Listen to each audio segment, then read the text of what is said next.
şu son zamanlarda Fransa'nın başındaki zat şaşırmış.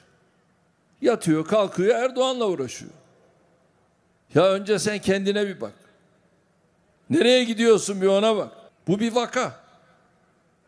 Onun için bir hakikaten kontrolden geçmesi lazım. Bir de Hollanda'da bir milletvekili müsveddesi var. O da kalkmış bizimle ilgili yine bir şeyler yapıyor. Ya bir defa haddini bil. Haddini bil.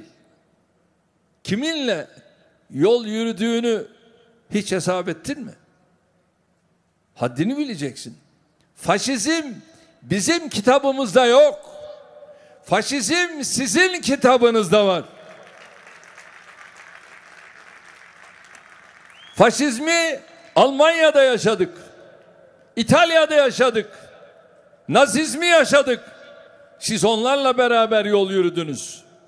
Ama bizim kitabımızda ne faşizm ne nazizm. Bizim kitabımızda sosyal adalet var. Ve biz bu sosyal adaletle yol yürüyoruz.